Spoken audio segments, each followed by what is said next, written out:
السلام عليكم ورحمة الله. ازيكم عاملين ايه؟ يا رب تكونوا بخير. اهلا ومرحبا بكم يا شباب في تقريبا دي هتبقى اول محاضرة في البايو. ان شاء الله هشرح لكم، يعني انا بصوا هفضل اشرح لحد لما اتعب. يعني انا دلوقتي هخلص لكم، هنبدا الاول ان شاء الله بمحاضره الكيمستري بتاعه الكربوهيدرات، وان شاء الله نخلصها. قدرت اكمل محاضره تاني، انا كده كده محاضرات الباقي كلها هخلصها لكم النهارده باذن الله. لو قدرت اخلص محاضره تاني مع دي في فيديو واحد يبقى تمام، ما قدرتش خلاص هقفل ده وبعدين اريح 10 وارجع اسجل لكم محاضره تانية. تمام. طبعا في الاول عذرا على صوتي، بس حقيقي يعني تعبانه وما زلت، يعني اي نعم بقيت احسن بكتير الحمد لله. فمعلش اعذروني بقى، وده طبعا سبب برضو تاخير الفيديوهات بتاعتكم الفتره اللي فاتت دي. والله حقيقي كان ضغوطات بقى من كل ناحيه، كان عندي شغل وكان عندي حاجات تانية، وفي نفس الوقت كنت بقى برد بطريقه فظيعه يعني. اللهم لك الحمد. يلا سموا الله وطلعوا الكتاب بتاعكم والقلم الماركر وتعالوا نعرف هناخد ايه عن الكربوهيدرات يا شباب، او عايزين نعرف عنها ايه. اللي اول حاجه انا عايزين نعرف ان الكربوهيدرات دي بتكون الدهيد او كيتون. يبقى اول حاجه كده مهمه جدا جدا الحته دي، انا عايز اعرف ان هي بتكون، ثواني كده نجيب القلم، بتكون ايه؟ الدهيد او كيتون. حلو. طيب عندنا دي بتكون درايفيتيفز، اللي هو المشتقات بتاعتها بتاعت البولي هيدريك الكحول، اللي هي بتكون مثلا بص اقول لكم عشان ما تقعدوش تقراوا في البايو عامه متفقين ان البايو رخمه. فاحنا عايزين ناخد منها الحاجات اللي دي هتيجي في الامتحان ودي اللي مهمه. باقي الحاجات لو قول يا شباب ما حدش يذاكرها وما حدش يبص عليها عدوها اطلاقا، حرفيا ملهاش اي لازمه يعني. وكمان حتى البايو مش مهمه بالنسبه لك في شغلك، مش هتستخدمها في ايه يعني، ملهاش اي 30 لازمه. بس فاحنا خلينا نعرف ان الكربوهيدرات دي بتكون الدهيد او كيتون، الحته دي مهمه للامتحانات. تمام. طيب بعد كده المشتقات بتاعه البولي هيدريك الكحول، ماشي، اللي هو بيقول لي دي بتكون كحولات ذات هاف مور ذان وان عندها اكتر من واحده او اتش، اللي هو مجموعه هيدروكسيد اللي هو الاو اتش جروب يعني. او بيكون عندك كومباوندز او مركبات which yield these derivatives on الهيدرولايسيس. تمام، ان انا عندي تحليل المشتقات دي. طيب مش عايزه من الديفينيشن بتاع الكربوهيدرات دي غير حاجه واحده، ان هي بتكون الدهيد او كيتون بس، يعني حتى باقي الديريفاتيفز والحاجات دي لا مش عايزاها. طبعا هو بيقول لكم جايب لكم انا مثال زي اللاكتوز طبعا انا مش عايزاكم اللاكتوز واللاكتيز. تمام. الحاجات اللي هو السي اتش او والحاجات دي كلها، يعني ده كده انا بالنسبه لي مش عايزه منه حاجه. تمام، ولا اي حاجه، انتوا تعرفوا المثال ده وخلاص، وحتى مش لازم تعرفوا برضو. تعالوا ندخل على طول بسرعه على اهميه الكربوهيدرات يا شباب. عندنا 7 امبورتينس للكربوهيدرات. عندنا اول حاجه ان نعرف ان الكربوهيدرات دي بتشكل او بتكون 60% من الهيومن دايت. يعني انا دلوقتي لما باجي اكل دايت يا شباب، انا قلتها لكم تقريبا قبل كده او مش عارفه قلتها لمحافظه ايه، بس قلتها يعني ان الدايت مش مقصود بها رجيم او ان انت عايز تخس. دايت مقصود بيها النظام الغذائي بتاعك اللي انت بتاكله، حاجات اللي انت بتاكلها. فانت المفروض 60% من النظام الغذائي بتاعك ده او الدايت بتاعك ده بيكون كربوهيدرات اصلا. وكمان الكربوهيدرات دي بتكون ذا مين سورس اوف الانرجي، المصدر الاساسي للطاقه اصلا. تمام. طيب دي اول اهميه وبسيطه، عايزاكم تطلعوا حافظين الفيديو معايا، الكلام بتاعكم والكتاب بطلع يطلع المحاضره دي محفوظه. انت مش هتحتاج بس غير 10 دقايق تبص عليهم تثبتهم مش اكتر. تمام. طيب تاني حاجه بيقول ان الكربوهيدرات دي are a part of important structural components of الهيومن سيلز. زي مين؟ زي النيوكليك اسيدز. يعني ايه الكلام ده؟ بيقول لي والله ان الكربوهيدرات دي بتكون جزء، انا اسخنوا معايا، بتكون جزء مهم من العناصر التركيبيه للخلايا بتاعت الهيومن اللي هو الانسان او الجسم البشري. يعني انا دلوقتي عشان السيلز بتاعتي تكون تمام او الاستراكشر كومبوننتس بتاعتها، مين اللي مسؤول عنها؟ مين اللي بيشكل فيها جزء مهم؟ لا ده الكربوهيدرات. زي مين؟ زي النيوكليك اسيدز. تمام. النيوكليك اسيدز مهمه جدا جدا جدا. هو اصلا عندكم في الكتاب ميزه يمكن مش موجوده عند الفيوم، مهمه قوي هنا، ان انتوا عندك كاتب لك خط تحت ان هو بيشكل 60%، دي حاجه مهمه. فهو حاطط لك تحتها اصلا خط وعاملها لك بلون مختلف شويه. يعني بيقول لك ان هي المين سورس الانرجي، برضو حاجه مهمه. جايب لك مثال زي النيوكليك اسيد، حاجه مهمه. فصراحه الكتاب يعني الوان ومنظم وعسل قوي يعني. الفيوم ما عندهاش كده، واغلب المحافظات تقريبا، يعني هنا برضو المحافظات التانية انا شفتها مفيش كده بصراحه. طيب رقم 3 يا شباب بيقول لي ان انا عندي الامبورتنس بتاعه الكربوهيدرات من ضمنها دي بتكون ميجور انتيجينز ار الكربوهيدرات ان نيتشر. يعني انا عندي معظم الانتيجينات او الانتيجينز دول بيكون الكربوهيدرات في الطبيعه زي البلاد جروب، مجموعات البلاد البلاد جروب سبستينس. تمام. رقم 4 من ضمن الوظائف او الاهميه بتاعه الكربوهيدرات ان هي يا شباب بتكون ليها بيولوجيكال رول، ليها دور بيولوجي as a part of مين، كدور او كجزء من الانزيمات والكوانزيمز والهرمونات and their receptors والمستقبلات بتاعتهم. فل لحد كده يا رب تكونوا مصحصحين معايا. بعد كده بيقول لي هفتح الواي فاي لان هو بيقول لي تعذر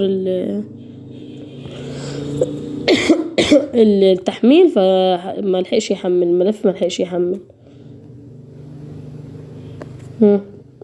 عذرا بقى، بس كده يحمل.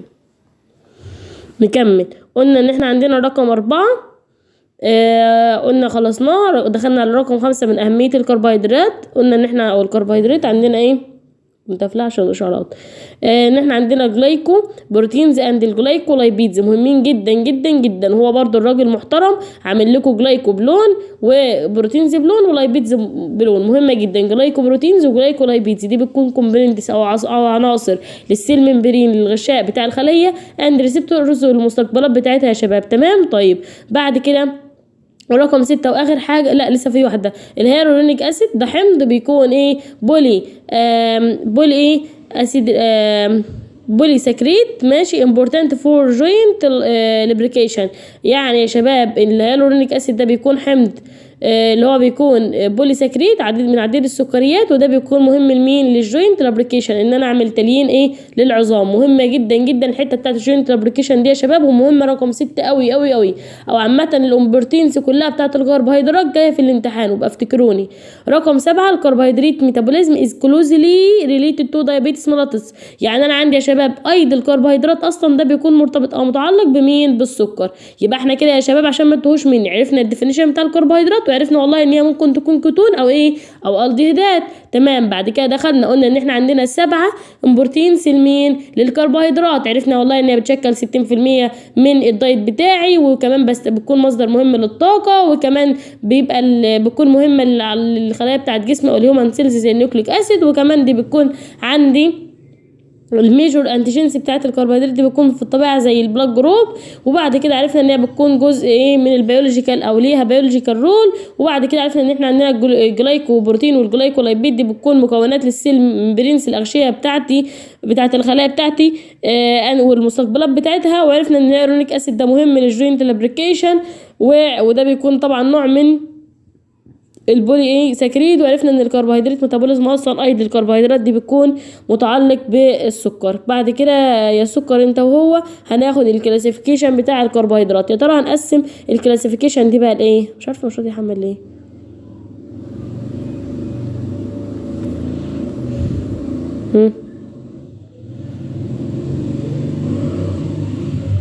هيحمل كله اهو. تمام. طيب عشان ما تتوهوش مني ركزوا معايا قوي بقى. احنا كده وصلنا لحد ان احنا ناخد الكلاسيفيكيشن بتاعه الكربوهيدرات. عذرا يا شباب. بعد كده هنتكلم نبدا ندرس بقى الكلاسيفيكيشن دي بالتفصيل. عايز الصفحات كلها تحمل مش فاهم في ايه. تمام. يلا طب ناخد الكلاسيفيكيشن لحد ما يكون الباقي يحمل. وصلنا لحد ان احنا عندنا الكلاسيفيكيشن بتاعت الكربوهيدرات. انا بقسم الكربوهيدرات يا شباب طبقا لنمبر الشوجرز يونتس ان ذا مولكيول، يعني عدد وحدات السكر.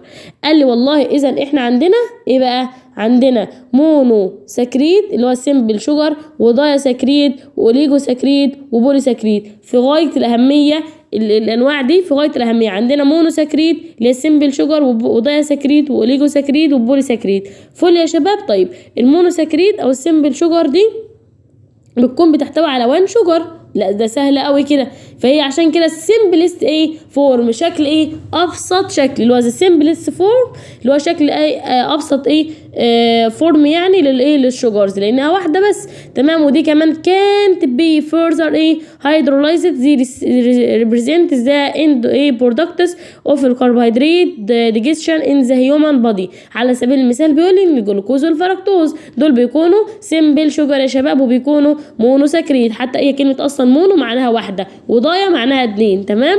طيب وبولي معناها عديد. قوليجوا بقى هتعرفوا العدد دلوقتي من كام لكام. تمام. ركزوا معايا قوي قوي قوي. احنا كده عرفنا ان احنا عندنا المونو بتكون واحده، ودي مش بتقدر يحصل لها هيدرولايز زي ان هي او زي ريبريزنتد بتمثل النهايه بتاعت مين البرودكتس او بتاعت الكربوهيدرات دي، اللي هو البرودكت بتاع الكربوهيدرات ديجيشن، اللي هو لما حصل هضم الكربوهيدرات في جسمي في الهيومن بادي زي الجلوكوز والفركتوز. فل. طيب تاني حاجه ده سكريت، ده اللي هيكونوا بقى مين يلد تو مولكيول. انا قلت لكم ضايا معناها 2، ومونو معناها واحده، وبولي معناها كتير. حلو. ركزوا بقى معايا. فضايا اللي هي معناها 2 دي بتكون ذا سيم اور ايه اللي المفروض بيكون وحدتين من السكر، ممكن يكونوا بقى من نفس السكر من نفس المولكيول او مولكيولات مختلفه اللي هو وحدات مختلفه يعني من الايه من المونوساكريد اون هيدرولايسيس. افتكروا ان انتوا عندكم كانت بي فورزر هيدرولايزد ده المونو ما كانش يحصل لها هيدرولايز، اما اللي بيحصل لها تحليل او هيدرولايزس مين الدايساكريد. ما هم 2 بقى. على سبيل المثال مين اللاكتوز والمالتوز في غايه الاهميه.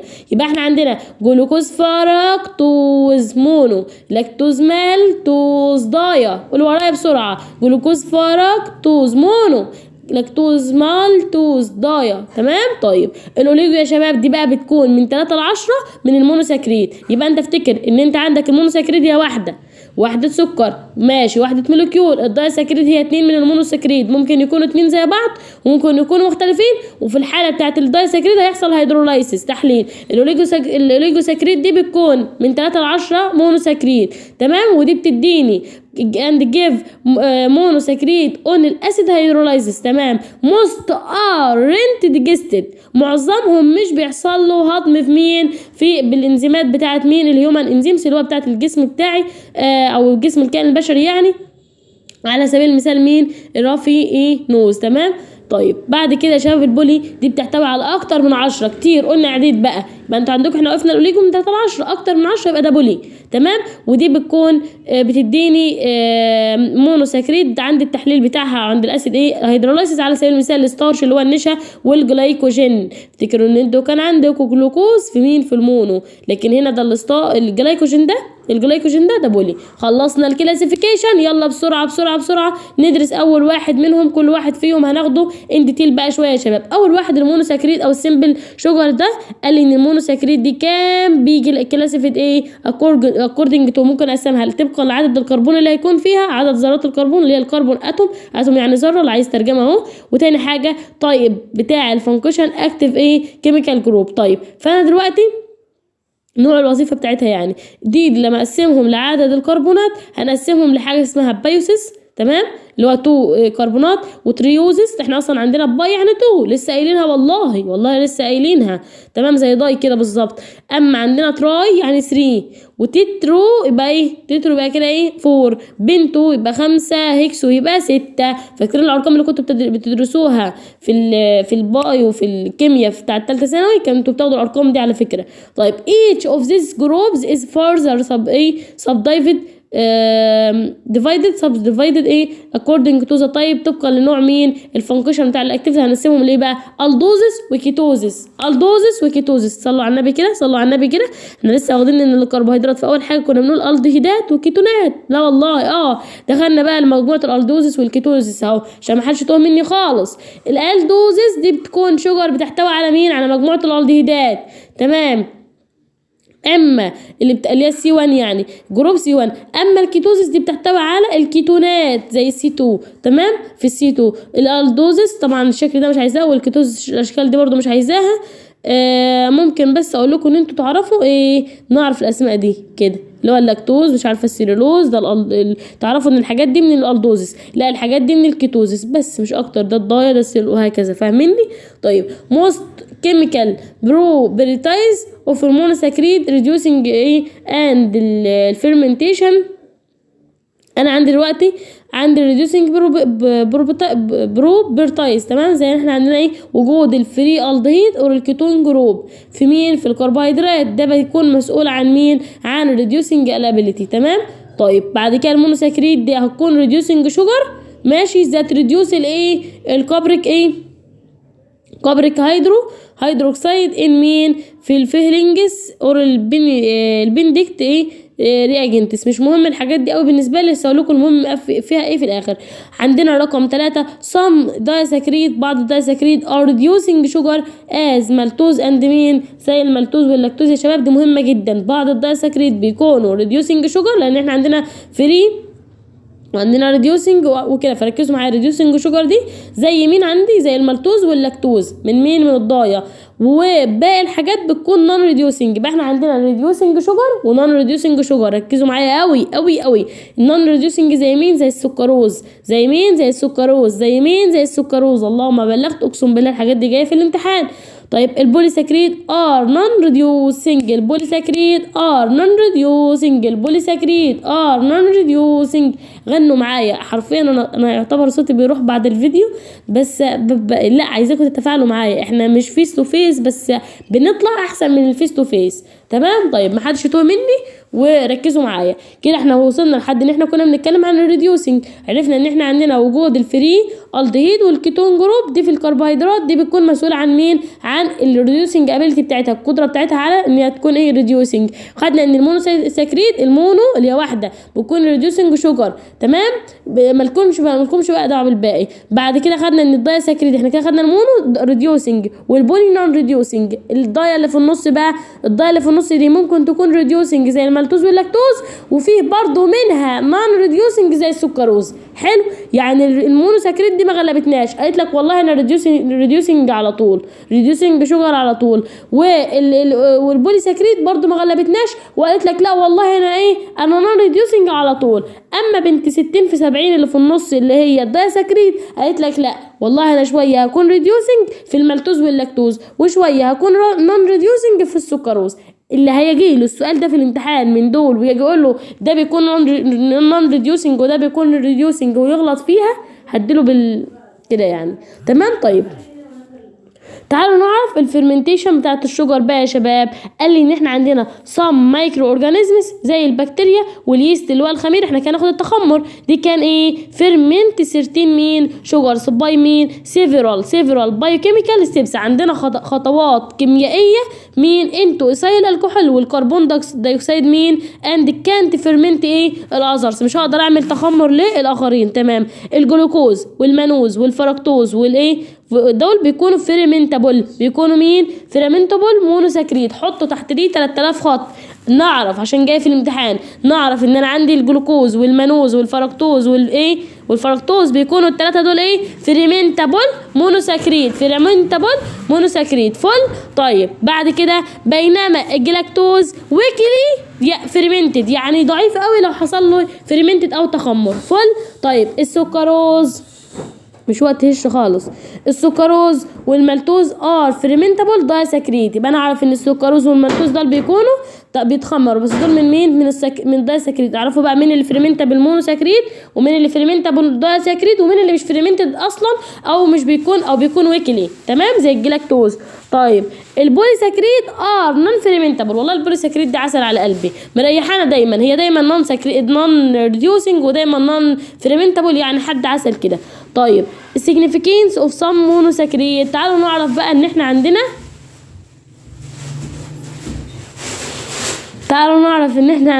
رايبوز وعندنا جلوكوز وعندنا المانوز وعندنا جلاكتوز وفركتوز، وعايزين ندرس كل واحد في دول ونعرف عنه شوية حاجات عسل كده زيكم يا شباب. ده المحاضرة لسه طويلة، انا كنت بقول اشرح 2 حلو لو كملت دي للاخر صوتي راح. طيب كله في سبيل ان انتوا تدعوا لي في الاخر وتطلعوا مبسوطين وتلاقي الدنيا اسهل معاكم ان شاء الله بجد. يعني ده هدفي في كل حاجة، ولما الفيديو بيتأخر حقيقي بيبقى غصب عني اقسم بالله. طيب ناخد بقى، احنا وصلنا لحد ان احنا عندنا السيجنيفيكانس. وصلنا ان احنا عندنا الريبوز ده بيكون ذا موست امبورتانت بنتوز. ايه ليه بيكون ايه اكتر واحد او ليه اهميه في البنتوز؟ ليه قال لي بيكون لانه بيعمل انترز او بيدخل في الاستراكشر بتاعه التركيبه بتاعه مين؟ الدي ان ايه والار ان ايه. لا ما تقوليش الريبوز. والله الريبوز بيدخل في التركيبه بتاعه الدي ان ايه والار ان ايه. ماشي يا دكاتره. وده بيكون امبورتانت نيوكليوتايد از اي تي بي اند الكوانزيم زي الاي تي بي ومين والكوانزيمز. طيب الجلوكوز ده بسميه جريب شوجر. لا الجلوكوز والله بنطلق عليه او بيقول دي مين؟ جريب شوجر وبلاد شوجر اور ديكستروز. ده الجلوكوز اسمه ديكستروز. شفتوا بقى؟ يعني بيحب يدلع نفسه كتير اوي. طيب بعد كده او اسمه سكر الدم، البلاد شوجر، السكر اللي موجود في دمي ده، السكر انت وهو اسمه جلوكوز. تمام. اتس فيرمنتابل اند ريديوسنج الشوجر، وده بيكون قابل للتخمر وبيكون ريديوسنج. درسناها اصلا واحنا بنقسم فوق وقلنا ان هو من ضمن الريديوسنج، ولما جينا برضو عند الفيرمنتابل قلنا ان هو من ضمنها. فلما اجي ادرسه والله دي معلومه اصلا عندي قبل كده مش محتاجاها يا عم الحاج. تمام. طيب اتس فاوند ان فروت جوز، بيكون موجود في مين؟ في العصير بتاعت الفواكه. اند از بروديوسد باي هيدرولايسيس اوف الستارش. يعني بجيب الجلوكوز لو انا عملت تحلل وهيدرولايسيس للستارش اللي هو النشا والديكسترينز وجلايكوجين والسكروز والمالتوز اند لاكتوز هيطلع لي جلوكوز. انتوا متخيلين كل الحاجات دي عامل لها هيدرولايسيس تديني جلوكوز؟ ده انت عسل قوي. قال لك بقى عندنا معلومه حلوه قوي قوي قوي يا سكر، ان احنا عندك كل المونوساكريد بيكونوا كونفرتد انتو جلوكوز. لا ما تقوليش ان كل المونوساكريد هحولها لجلوكوز. ايوه يا عم. تو بي ايتلايزد. ليه هتستخدمها في ايه؟ قال لي عشان اعمل لها اتلايز او استخدمها في البادي as the major body and the blood sugar. يعني هتكون الحاجه الاساسيه مين؟ وهتكون سكر الدم. لا ده انت كده برنس. تمام. قال لي كمان ان هي ابيرز في اليورين. يا نهار ابيض. بتظهر في البول. ايوه. وبتبقى اسمها جلوكوزوريا. بتظهر في مين؟ في البول وبيبقى اسمها او اليورين وبتبقى اسمها جلوكوزوريا. وفي الحاله دي بتكون مين؟ ديابيتس ميليتس. انت بتكون مريض سكر عافانا الله واياكم. قولوا الحمد لله على نعمه الصحه. طيب المانوز؟ لا ده المانوز ده بيكون سب يونت ان جلايكو بروتينز وجلايكولايبيد. بيكون سب يونت في الجلايكوبروتينز والجلايكولايبيد. عسل. تمام. وده بيكون سب يونت مين كمان؟ في الجلايكوبروتين اند مين؟ السيلياك اسيد. تمام. اتس اوبتيند باي هيدرولايسيس اوف البلانت مانو زينز اند الجومز. تمام. يبقى ده انا بحصل عليه عن طريق الهيدرولايسيس او تحليل مين؟ او تحليل البلانت النباتات بتاعه المانونز او او الجمز. تمام. طيب الجلاكتوز بقى مش لازم ندرسه ومالوش نفس يعني، لان نفس الجلاكتوز ده بيكون سب يونت اوف الميلك شوجر او اللاكتوز. حلو. وده بيكون كومبوننت او مكون لمين؟ للجلايكولايبيد والجلايكوبروتين اند الميوكو مين؟ عذرا يا شباب. اند الميوكو بوليساكريد. فل. قال لي ان هو كمان بيعمل اكيوليت وبيتجمع في مين؟ اكيوليت يعني يتجمع. بيتجمع في البلد في الدم اند ابيرس وبيظهر في اليورين. ماشي. بيظهر برضو في البول. ايوه. ان اديسيس في مرض. طب هو بيظهر في البول في مرض اسمه جلاكتوزيميا. حطوا تحت جلاكتوزيميا دي 3000 خط وعشان كمان خط يبقى 3001. تمام. طيب يبقى ده مين؟ ده الجلاكتوزيميا. طيب الفركتوز ده يا شباب بيكون المين شوجر ان بيز هاني في النحل العسل في عسل النحل اند الفروتس والفواكه اند از ذا سويتست شوجر ناون. ده اصلا السكر اللي بيكون سويتست يعني محلي انت وهو. تمام. طيب يبقى ده ده المين شوجر اللي بيكون في البيز بتاعت الهاني اللي هو عسل النحل. ماشي. وده بيكون اللي هو الشهد يعني الشهد زيه. تمام. اند الفروتس والفواكه وده بيكون سويتست شوجر. لو جالك في الامتحان وقال لك مين هو اللي سويتست شوجر ما تروحش تقول له ان هو الفركتوز. امال هو ما هو الفركتوز. طيب اتس كونفرتد بيتحول لجلوكوز ان ذا بادي. بيتحول لجلوكوز في مين؟ في الجسم يا شباب. اند فيلير اوف ايتس. خدنا كام دقيقه؟ طب فل او ده تلت ساعه. وصلنا لكام سلايد بقى؟ هو لسه فاضل كتير قوي بس مش مشكلة. ماشي ما علينا. خلينا نعرف ان احنا وصلنا لحد ان احنا بنقول اللي الفركتوز قلنا ان هو بيكون ايه بيتحول لجلوكوز في البادي اند الفيلير، وبيكون عندي فشل اوف اتس ميتابوليزم في التمثيل الغذائي بتاعه. ليدز بيؤدي ان هو يحصل عندي اكيوميليشن او تجمع في الخلايا والدم، وده بيكون هيريديتري فركتوز انتوليرنس. تمام. طيب دي بتكون مشكله يعني وراثيه. تمام. طيب عندي بعد كده ان هو بيكون ريديوسنج اند فيرمنتابل، والله درسناها فوق اصلا وعرفنا ان هو من الفيرمنتابل فعلا، وان الريديوسنج صح، بسميه سيمن شوجر. يبقى كل ده بيطلق عليه يا شباب سيمن شوجر. بعد كده عندنا حاجه اسمها البايوميديكال امبورتينس، دي بيكون سيمي انال فلويد از ريتش، بيكون غني ان الفركتوز اند سبيرمز اتلايز. تمام. قال لي الفركتوز ده بيكون لمين؟ للطاقه، والفركتوز ده بيكون فورمد بيتشكل في السيمي في السيميني فيروس تيوبولار ابيثيليال سيلز فروم الجلوكوز. الحته دي مش مهمه قوي، بس يعني نقراها ونكون عارفينها عشان نعرف ان هو ايه هي البيولوجيكال امبورتنس او البايوميديكال امبورتنس بتاعته يا شباب. تمام. طيب السايكليك ستراكشر بتاعت المونوساكريد عندنا ان الشوجر اكزيتس ان بيخرج في السوليوشن موستلي ان سيلياك فورم، في شكل بيكون سيلياك اند افيري سمول فراكشن. بيبقى عندي فراكشن كده في مين؟ ده بيكون تران سنتري بريزنت، بيكون موجود في الاوبن تشين فورم. السلسله بتكون مفتوحه كده. برضو الحاجات دي كلها بالنسبه لي مش مهمه. كونفرجن فروم الفيرس بروجيكشن فورميولا، عدوا الكلام ده كله مش عايزاه. الشوجر ديريفيتيفز اللي هو المشتقات بتاعتها، الشوجر ديريفيتيفز يا شباب بتاعت الميديكال امبورتنس عندنا ايه بقى؟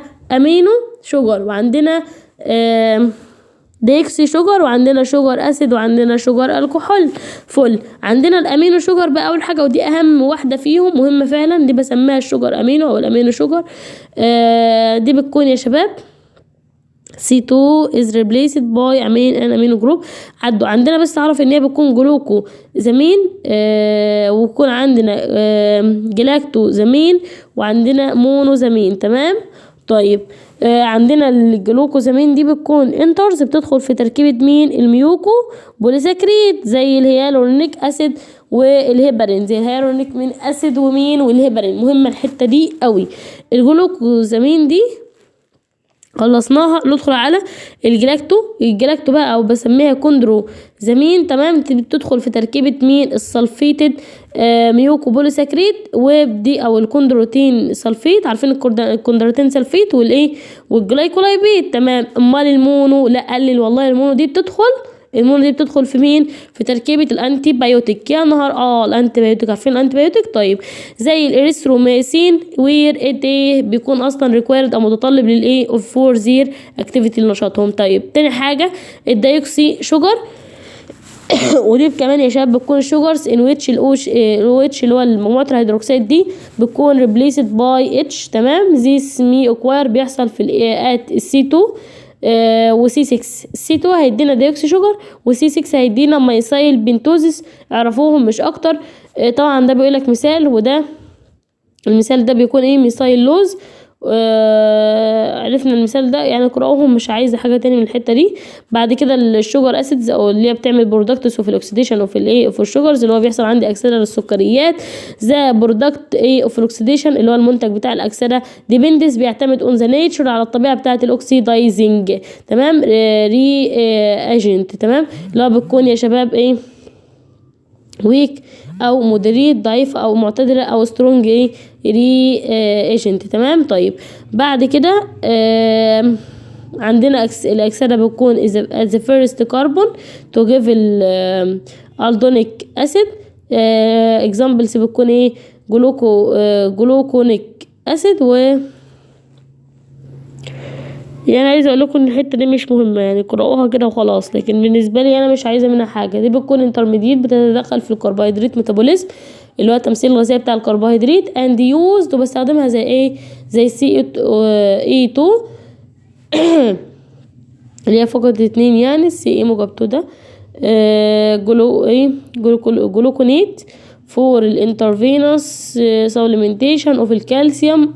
اقراهم يا شباب، مش عايزه منهم حاجه.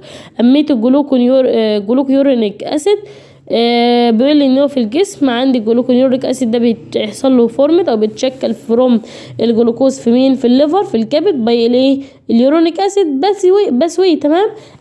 الالترناتيف بسوي اوف الجلوكوز اوكسيديشن ات اوكويرز بيحصل ايه؟ كونستيتيوينت ايه اوف السيرتين ميوكو بوليساكريد. وقال لي ان احنا عندنا اتس امبورتنت ده بيكون مهم ان ذات ايه؟ ان ذات ات كونجاشيتيز توكسيك سبستانس اللي هو المواد اللي بتكون سامه والدراجز المخدرات او العقاقير والهرمونز الهرمونات والبيلي بريوبين والكونفرتس زم ايه؟ انتو سوليبل نون توكسيك سبستين والجلوكو جلوكو فصلت جلوكو رونيت which ايه exerted in ايه يورين اللي هو بتخرج يا شباب في مين؟ في البول. برضو قرأوها مش مهم قوي. الاكسده بتكون في الفيرست اند لاست مين؟ كربون. اعرفوا دي الاكسده بتكون في الفيرست واللاست كربون عشان تديني مين؟ الدريك اسيد تمام. طيب الشجر الكحولز عندنا دي بتكون منتجات اوف الريدكشن اوف الايه؟ اوف الشجرز او السكريات. عندنا رايبوز وجلوكوز ومانوز وجلاكتوز تمام. الرايبوز دي بتكون ريدكشن بيحصل عندي ريدكشن جيفز ايه؟ رايبيتول ذات از ابارت بيكون جزء في مين؟ من التركيبه بتاعه فيتامين بي 12.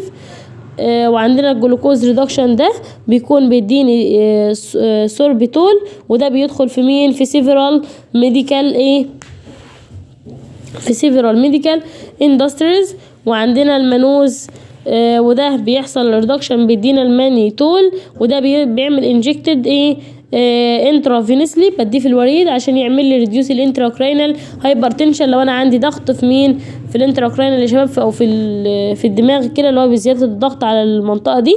ده بيكون في حاله المينينجيتس اللي هو التهاب السحايا والسيريبرال هيموريج اللي هو عندي نزيف او ثرومبوزيس. كل الحاجات دي بتكون ايه؟ من ضمن المانوز يعني. طيب بعد كده الجلاكتوز دي بتديني دلاكتيول لما بعمل له ايه؟ لما بعمل له ريدكشن او اختزال. طيب بعد كده الانستول مش عارفه هتديكوا الدايساكريد ولا والبوليساكريد ولا هنقف؟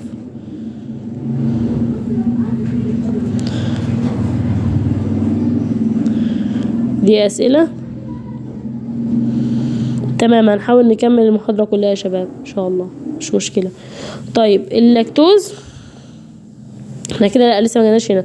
احنا خدنا الايه؟ ان بناخد في الانو ستول. انا عامله عليكم انتوا برضو عشان ما تزهقوش هي عامه نص ساعه مش مشكله. انو ستول دي بتكون هيكس ايه؟ هيكس هيدريك شوجر الكحول اللي هو بيكون او اتش جروبز بريزنت بتكون موجوده في الهاي كونسنتريشنز عندي تركيزات عاليه في الايه؟ في الهارت او القلب يعني عند المسلز اللي هو التيشو العضلات او الانسجه بتاعه العضلات عشان كده بسميها ماسل ايه؟ شوجر تمام. طيب مهمه الحته دي عشان كده بسميها ماسل شوجر. بعد كده يا شباب بيقول لي اتس كونسيدرد تعتبر ا ممبر اوف الفيتامين بي كومبلكس بيكوز اتس ايه؟ اسينشال بتكون ضروريه فور ايه؟ ساينيسيس لتخليق اوف الفوسفولايبيدز والفوسفو ايه؟ تدي اللاينوستول تمام. طيب بعد كده ناخد بقى صلوا على النبي الاول. استعيذوا بالله من الشيطان الرجيم وقولوا لا حول ولا قوه الا بالله العلي العظيم. وايه تاني بس. وتعالوا ناخد بقى الدايساكريد يا شباب. عايزه افصلكم لو في وقت كنت عايزه اطلع اوريكم فيديو على السريع بس ما علينا خلينا الاول هنا عشان نخلص. الدايساكريد عندنا اللي هو بقى بالمالتوز واللاكتوز والسكروز والسيلوبوز عايزين ندرسهم بقى كلهم يا شباب. طيب المالتوز ده بيكون ريديوسنج ودايساكريد والله درسناه في الريديوسنج اصلا وقلنا ان هو بيتكون من 2 جلوكوز يونتس لان هو ضايع والله هو ضايع يبقى هيتكون من 2 مونوساكريد والمونوساكريد كان فيها جلوكوز يبقى من لما يجي يقول لي 2 جلوكوز لا انا كده فاهمه. ولما يجي يقول لي ان هما 2 جلوكوز ارتبطوا بايه؟ ارتبطوا بلينكد اللي هو اسمها الفا او حاجه اسمها جلوكوزيدك ايه؟ لينكيج دي رابطه تمام. ودي بتنتج ايه؟ during digestion اوف الستارش باي امالايز انزيم يعني انا دلوقتي اثناء هضم الستارش اللي هو النشا عن طريق الاميلايز انزيم، ده انزيم يعني انزيم الاميلايز، يحصل عندي انتاج لمين؟ للمالتوز. طيب بعد كده يا دكاتره اعرفوا ان هو بيكون هيدرولايزد ان هيومن انتستين، بيحصل له تحليل في مين؟ في المعده برضو عن طريق المالتوز انزيم، ده انزيم تاني. طيب اللاكتوز او الميلك شوجر اللي هو سكر اللبن، ده يا دكاتره بيقول لي ان هو برضو ريديوسنج دايساكريد، وده بيتكون من جلوكوز ولاكتوز. مش احنا يا شباب لما جينا ندرس الدايساكريد قلنا ان هي ممكن تتكون من 2 مونوساكريد يكونوا نفس المونوساكريد، يعني 2 جلوكوز مع بعض او 2 جلاكتوز مع بعض، وممكن يكونوا ديفرنت، يعني لما اجي اقول لك ممكن جلوكوز وجلاكتوز تقول لي عادي، صح كده؟ صح. يبقى احنا عشان تكونوا فاهمين الدنيا، مش عايزاكم تحفظوا وخلاص اطلاقا، انا موجوده عشان كده. تمام. طيب لينكد باي ايه؟ بيتربطوا ازاي الاثنين دول مع بعض؟ باي بيتال او خلايا بيتا، يعني افتكروا ان هي الايه؟ بيتا ده مين؟ ده اللاكتوز، اما المالتوز ده كان ايه؟ الفا. تمام. او جلوكوزيديك لانكيج. تمام. طيب ويتس ديجستابل بيحصل له ايه؟ ديجستابل في الهيومن انتستين، في الامعاء بتاعه الانسان برضو عن طريق اللاكتيز مين؟ عن طريق اللاكتيز انزيم. ده ازاي يعني؟ اقفل الباب ده بقى. عن طريق اللاكتيز مين؟ انزيم. تمام. طيب اما كان عندك في المالتوز كان عن طريق المالتوز انزيم، المالتيز، يعني كل واحده من اسمها، ده مالتوز فاوريدي يحصل له هيدرولايز في مين؟ في الانتستين ازاي؟ عن طريق المالتيز. طب ده لاكتوز يحصل له عن طريق اللاكتيز. لا والله عسل اهو، صح. طيب بعد كده افتكروا ان احنا عندنا اتس ذا موست سوتابل شوجر فور البيبي فيدنج. لا لا لا، ما تقوليش ان ده بيكون سكر مهم عشان اغذي البيبي، لا. ليه؟ طيب تعالى اقول لك. قال لي والله عشان ده بيكون ليست سويت شوجر. انتوا فاكرين ان احنا خدنا واحد كان سويتست، كان محلي قوي ساعه ما قلت لكم ده انت محلي انت وهو، صح؟ ما انا عشان كده بقول الحاجات دي عشان تثبت في دماغكم، فركزوا معايا. اما ده بقى لا، التحليه بتاعته او السويت بتاعه بيكون قليل شويه، فده يبقى مناسب لمين؟ للبيبي اهو. سو ذات ذا بيبي كان نيرز ا لارج اماونت، يقدر ياخد كميه كبيره او كافيه من مين؟ من المذرز ميلك، من سكر من اللبن بتاع الام، بدون جيتنج ابيتايت لوس، بدون ما يفقد مين؟ الشهيه بتاعته، الابيتايت يعني. طيب وكمان نون فيرمنتابل، ده ما بيحصلوش تخمر. حلو. الدازنت فورم، مش هيعمل لي اي غازات، ولا دازنت كوز مين؟ كوليك تو ذا انفانت، مش هيسبب لي اي مشاكل في الجهاز الهضمي عند مين؟ عند الطفل ده. فل. عرفتوا بقى الاهميه؟ خشوا بقى على حاجه تاني. ده بيكون لاكزيتيف افكت، يعني بيمنع الكونستيبيشن، الامساك، وبيمنع لي نون irritant، مش بيكون مهيج لمين؟ للاستومك او المعده. وكمان ان ابزوربد شوجر، يعني مش بيحصل له امتصاص، او ان ابزوربد اللي هو بستخدمه از فود فور لارج انتستين بكتيريا، ماشي. ذات فورم اللي بيشكل لي عدد كبير من الفيتامينز، ذات بنفيت مين؟ اللي هتفيد برضو البيبي. تمام. وكمان بيكون ايزلي ديجستد، لا سهل الهضم، يعني البيبي يا شباب افتكروا ان هو كان ان ابزوربد شوجر، سكر مش بيمتص، ان هو بستخدمه بيكون كطعام لللارج انتستينال بكتيريا. فل. فده بالتالي هيكون بيشكل لي او بيعمل لي فورم عدد كبير من الفيتامينات اللي بتفيد البيبي. بعد كده هو بيكون سهل الهضم، بعد كده بيساعد اخر حاجه في الامتصاص بتاعه الكالسيوم من وفي الملك، من اللبن. اصلا ان انا اقدر امتص الكالسيوم من اللبن، ودي مهمه جدا للبيبي. فهمتوا بقى؟ لا اللاكتوز ده هو الملك شوجر، هو السكر اللي انا او اللبن اللي انا بستخدمه للبيبي. طيب تعالوا ندرس السكروز بسرعه، اللي هو الكين او التيبل شوجر، سكر المائده يا شباب، او السكر اللي احنا بنستخدمه في البيت، السكر انت وهو.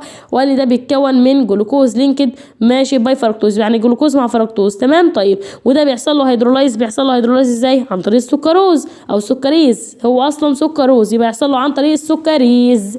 احنا كده خلاص قاعده، سكروز يحصل له عن طريق السكريز. تمام. لاكتوز يحصل له عن طريق اللاكتيز، مالتوز يحصل له عن مالتيز، شهدوز يحصل له عن شهديز. كده الدنيا صح الدنيا تمام. فل.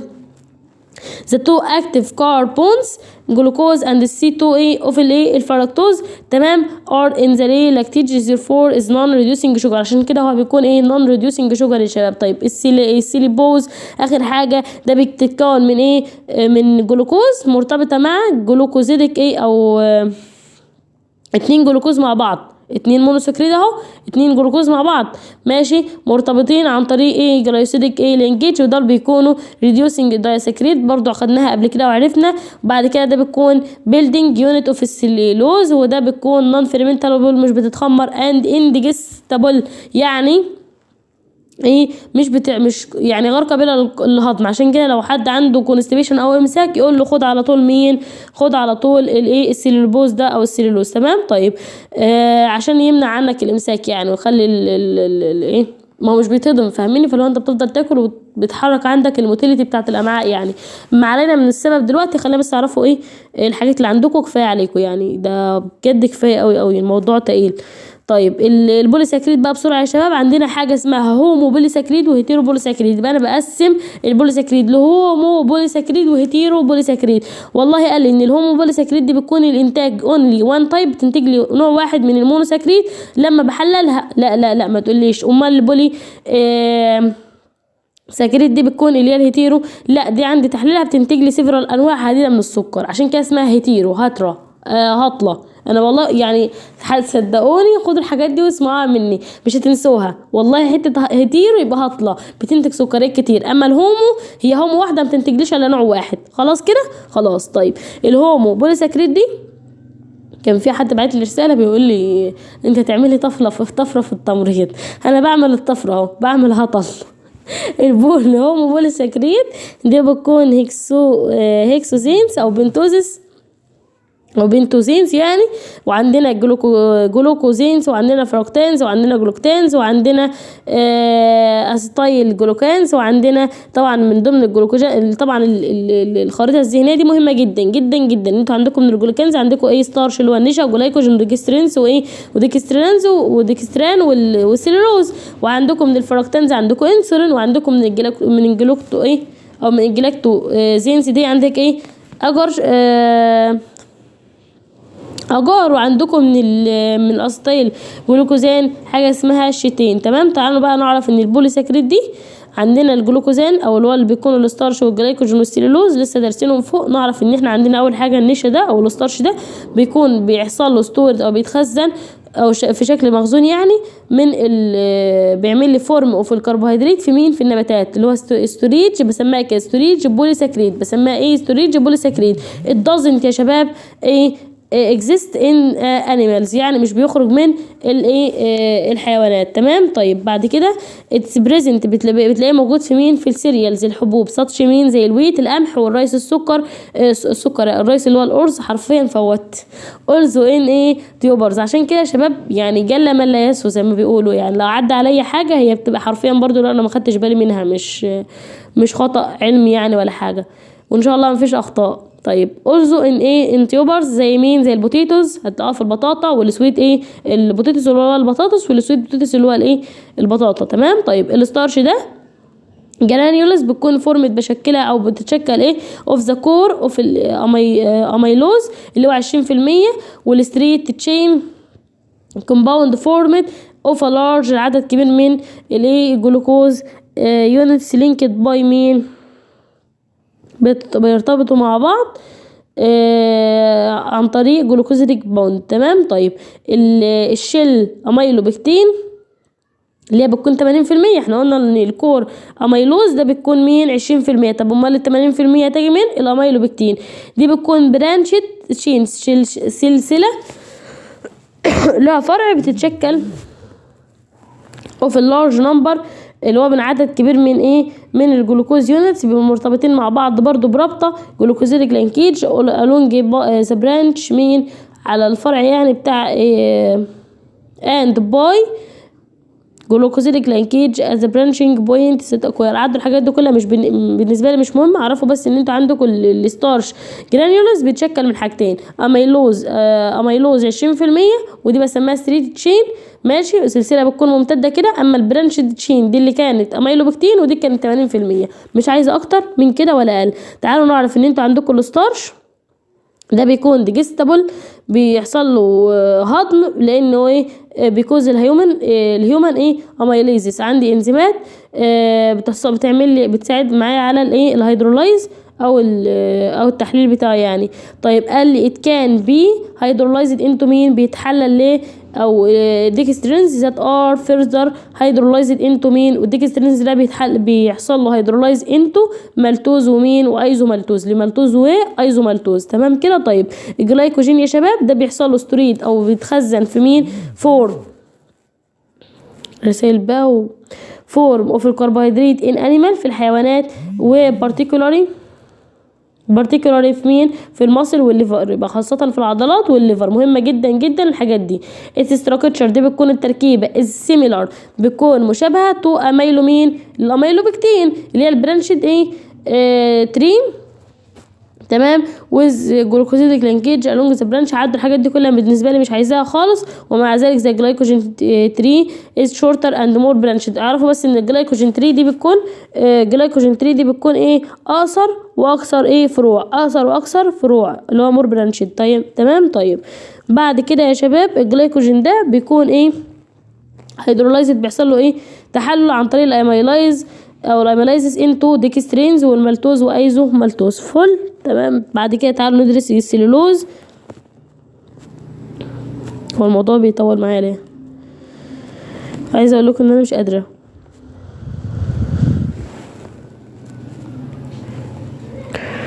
ناخد